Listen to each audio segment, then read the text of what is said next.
Hello students, welcome to commerce journey. मेरा नाम है पीयूष जैन और आज के लेक्चर में हम लोग पढ़ने वाले हैं फाइनेंशियल रिपोर्टिंग फ्रेमवर्क के बारे में। ये फाइनेंशियल रिपोर्टिंग फ्रेमवर्क क्या होता है? देखिए, हमने 11th में जब पढ़ा था, सिंपल लैंग्वेज में बात करें तो अकाउंट्स बनाने के लिए कुछ एक सिस्टम, कुछ एक क्राइटेरिया, सिंपल वर्ड्स में बोले तो रूल्स होते हैं कि भाई अकाउंट्स में जर्नल एंट्री ऐसे होगी, प्रेजेंटेशन ऐसे होगा, बैलेंस शीट का फॉर्मेट ऐसे होगा, पी&एल का फॉर्मेट ये होगा, डिस्क्लोजर्स ये होंगे। ये सब अकाउंट्स के सिस्टम है, क्राइटेरिया है। तो ये जो सेट ऑफ क्राइटेरिया है, ये जो सारे रूल्स को क्यूमुलेटिवली हम लोग बोलते हैं, इसको बोलते हैं फाइनेंशियल रिपोर्टिंग फ्रेमवर्क। तो ये जो फाइनेंशियल रिपोर्टिंग फ्रेमवर्क है, ये क्या है? सेट ऑफ क्राइटेरिया है जिसमें अकाउंट्स के प्रेजेंटेशन और प्रिपरेशन के बारे में लिखा हुआ होता है। अगर टेक्निकल वर्ड्स में बात करें तो हमारे पास फाइनेंशियल रिपोर्टिंग फ्रेमवर्क है सेट ऑफ क्राइटेरिया। और ये क्यों काम आता है? मेजरमेंट इन एवैल्यूएशन, रिकॉग्निशन, कौन सा ट्रांजैक्शन लिखें कौन सा नहीं लिखें, प्रेजेंटेशन एंड डिस्क्लोजर के बारे में। सर, ये क्राइटेरिया कौन बनाता है? भाई कोई एक जना तो है नहीं जो बनाता है। अब मान लीजिए इंटरनेशनल स्टैंडर्ड्स की बात करें तो हमारे पास इंटरनेशनल फाइनेंशियल रिपोर्टिंग स्टैंडर्ड्स हैं। तो ये भी एक तरह के एफआरएफ हैं जिसमें कुछ क्राइटेरिया दिया हुआ है। अब सभी फाइनेंशियल रिपोर्टिंग फ्रेमवर्क ऐसे हों ज़रूरी नहीं है। अब हमने जब इंडिया में ये रिपोर्टिंग स्टैंडर्ड्स अडॉप्ट किए तो हमने अकाउंटिंग स्टैंडर्ड्स बनाए जो इनसे 99% सिमिलर है, लेकिन 1% का डिफरेंस भी है। तो ये भी हमारे लिए एक फाइनेंशियल रिपोर्टिंग फ्रेमवर्क है। हमने इंड एएस इंस्टीट्यूट ने इशू किए जो कुछ बड़ी कंपनीज पर एप्लीकेबल हैं। ये भी एक तरह के फाइनेंशियल रिपोर्टिंग फ्रेमवर्क हैं। अब बैंकिंग रेगुलेशन एक्ट में बैंक के लिए ये प्रेजेंटेशन, डिस्क्लोजर और रिकॉग्निशन का क्राइटेरिया थोड़ा बदल जाता है, तो वो भी एक तरह का फाइनेंशियल रिपोर्टिंग फ्रेमवर्क है। तो हमारे पास कई अलग अलग तरह के फाइनेंशियल रिपोर्टिंग फ्रेमवर्क अवेलेबल हैं। अब हमारे बिजनेस में हम कौन सा फाइनेंशियल रिपोर्टिंग फ्रेमवर्क काम में लें, हम किन सेट ऑफ क्राइटेरिया, किन रूल्स के बेसिस पर हमारे अकाउंट्स बनाएं, ये हमको डिसाइड करना पड़ता है, बिजनेसमैन को डिसाइड करना पड़ता है। मान लीजिए मैं एक बिजनेसमैन हूं और मैं एक पार्टनरशिप फर्म चला रहा हूं, छोटी सी पार्टनरशिप फर्म है। तो मुझे इन अवेलेबल फाइनेंशियल रिपोर्टिंग फ्रेमवर्क में से सेलेक्ट करना पड़ता है कि कौन सा फाइनेंशियल रिपोर्टिंग फ्रेमवर्क मेरे बिजनेस के नेचर के, साइज के हिसाब से, मेरे फाइनेंशियल स्टेटमेंट बनाने के ऑब्जेक्टिव के हिसाब से, अगर कोई लॉ अप्लाई हो रहा है तो उस लॉ के हिसाब से कौन सा फाइनेंशियल रिपोर्टिंग फ्रेमवर्क मेरे लिए सूटेबल होगा। ये जो सूटेबल फाइनेंशियल रिपोर्टिंग फ्रेमवर्क है, ये मैं सेलेक्ट करके अडॉप्ट कर लेता हूं। तो ये जिम्मेदारी किसकी होती है कि suitable financial reporting framework adopt करें? ये मैनेजमेंट की जिम्मेदारी है। तो मैनेजमेंट, मेरी पार्टनरशिप फर्म है तो इनमें से मैं सेलेक्ट करूंगा। से फॉर एग्जांपल मेरे लिए सबसे सूटेबल है accounting standard for partnership firm. लेकिन अगर मैं बैंक हूं, बड़ा बैंक हूं, तो मेरे लिए फिर सूटेबल क्राइटेरिया कौन सा हो जाएगा? बैंकिंग रेगुलेशन एक्ट में दिया हुआ फाइनेंशियल रिपोर्टिंग फ्रेमवर्क। तो जब कोई फाइनेंशियल रिपोर्टिंग फ्रेमवर्क हम अपने बिजनेस की रिक्वायरमेंट के हिसाब से सेलेक्ट करते हैं तो टेक्निकली उसको हम लोग बोलते हैं एप्लीकेबल फाइनेंशियल रिपोर्टिंग फ्रेमवर्क। तो बहुत सारे फाइनेंशियल रिपोर्टिंग फ्रेमवर्क हैं, उनमें से मेरे बिजनेस के लिए जो सूटेबल है वो एप्लीकेबल फाइनेंशियल रिपोर्टिंग फ्रेमवर्क है। सर, ये फाइनेंशियल रिपोर्टिंग फ्रेमवर्क जो एप्लीकेबल फाइनेंशियल रिपोर्टिंग फ्रेमवर्क है, जो हम हमारे बिजनेस के लिए अडॉप्ट करते हैं, ये सेलेक्ट कौन करता है? क्या ऑडिटर करता है? नहीं बेटा, ऑडिटर नहीं करता। ये सिलेक्शन का काम जो है ये हमारे पास है अडॉप्टेड बाय मैनेजमेंट। मैनेजमेंट देखता है कि बिजनेस का नेचर क्या है, साइज क्या है, ऑब्जेक्टिव क्या है फाइनेंशियल स्टेटमेंट का, कोई एप्लीकेबल लॉ हो या कोई एप्लीकेबल अकाउंटिंग स्टैंडर्ड्स हो, उनके हिसाब से एक फाइनेंशियल रिपोर्टिंग फ्रेमवर्क हम लोग अडॉप्ट करते हैं। तो ये बन जाता है हमारे लिए एप्लीकेबल फाइनेंशियल रिपोर्टिंग फ्रेमवर्क। तो फाइनेंशियल रिपोर्टिंग फ्रेमवर्क बहुत सारे हो सकते हैं, उनमें से कोई एक हमारे लिए सूटेबल है, वो एप्लीकेबल फाइनेंशियल रिपोर्टिंग फ्रेमवर्क है। एज एन ऑडिटर जब हम ऑडिट करने जाते हैं तो बिजनेसमैन के, मैनेजमेंट से, टीसीडब्ल्यूजी से हमें पूछना पड़ता है कि आपने कौन सा फाइनेंशियल रिपोर्टिंग फ्रेमवर्क अडॉप्ट किया है, यानी आपका एप्लीकेबल फाइनेंशियल रिपोर्टिंग फ्रेमवर्क कौन सा है। ठीक है। अब देखिए, फाइनेंशियल रिपोर्टिंग फ्रेमवर्क जो होते हैं वो बेसिकली दो तरह के हैं। यहां पर अगर मैं बात करूं तो फाइनेंशियल रिपोर्टिंग फ्रेमवर्क ये दो तरह के हैं, fair presentation framework and compliance framework. अब ये क्या होते हैं? देखो बेटा, जब फाइनेंशियल रिपोर्टिंग फ्रेमवर्क हम लोग बनाते हैं या कोई भी इंस्टीट्यूशन ने, ऑर्गेनाइजेशन ने, गवर्नमेंट ने, लॉ में कोई फाइनेंशियल रिपोर्टिंग फ्रेमवर्क बनाया है, तो इस फाइनेंशियल रिपोर्टिंग फ्रेमवर्क का पर्पस क्या है?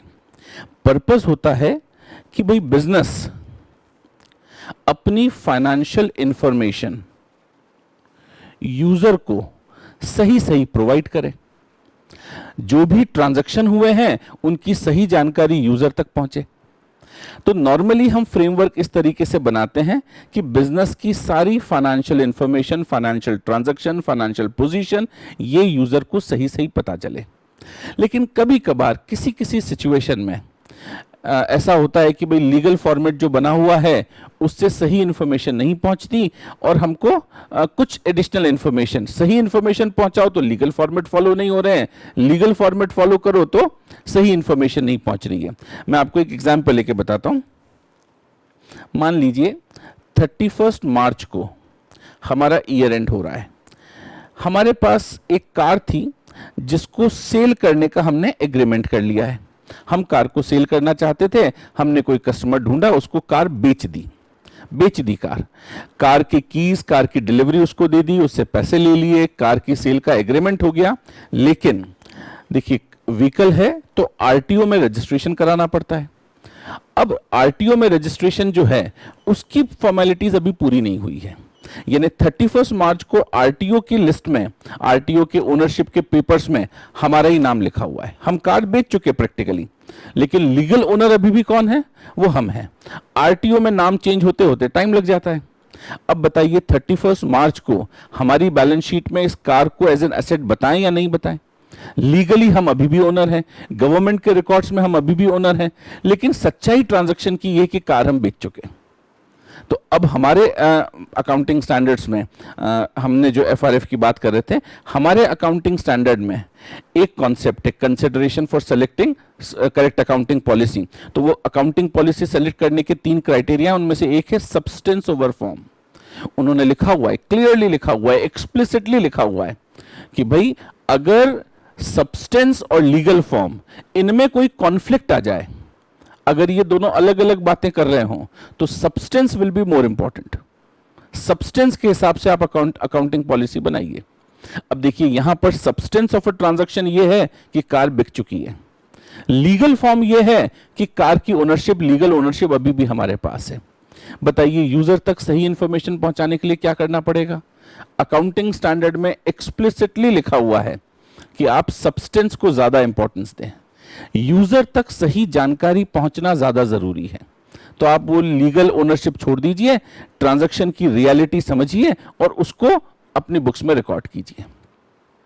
जब हम यूजर को सही जानकारी पहुंचाने पर ज्यादा जोर देते हैं तो इसको हम लोग टेक्निकली बोलते हैं फेयर प्रेजेंटेशन। तो जब एफआरएफ ये चाहता है कि यूजर तक सही जानकारी पहुंचे तो उसमें वो 2 कंडीशंस इंक्लूड कर लेता है। तो ऐसे एफआरएफ जो यूजर तक सही जानकारी पहुंचाने का ऑब्जेक्टिव रखते हैं, जो फेयर प्रेजेंटेशन चाहते हैं, उन एफआरएफ को हम लोग बोलते हैं फेयर प्रेजेंटेशन फ्रेमवर्क। और ऐसे एफआरएफ, कुछ एफआरएफ ऐसे भी हैं, कुछ जैसे कोऑपरेटिव सोसाइटीज है या स्पेशल पर्पस फाइनेंशियल स्टेटमेंट के लिए कुछ एफआरएफ ऐसे भी होते हैं जिनमें क्लियरली लिखा हुआ है कि भाई हमने जो क्राइटेरिया दे रखा है वो फॉलो करो, उससे फेयर प्रेजेंटेशन होता है तो भी कोई बात नहीं, अच्छा है होता है तो, नहीं होता है तो भी कोई बात नहीं, लेकिन आपको जो बोला है बस वही करना है, अपनी तरफ से कुछ नहीं करना, फेयर प्रेजेंटेशन की कोशिश नहीं करनी है। ऐसे एफआरएफ को हम लोग बोलते हैं कंप्लायंस फ्रेमवर्क। तो जहां एफआरएफ ये चाहता है कि हमारे दिए हुए क्राइटेरिया, हमारी रिक्वायरमेंट से अलग हटके भी आप फेयर प्रेजेंटेशन पर ध्यान दो, उस तरह के एफआरएफ को हम लोग बोलते हैं फेयर प्रेजेंटेशन फ्रेमवर्क। अब ये 2 कंडीशन क्या होती है जरा ध्यान से समझना। जहां कहीं भी फेयर प्रेजेंटेशन फ्रेमवर्क होगा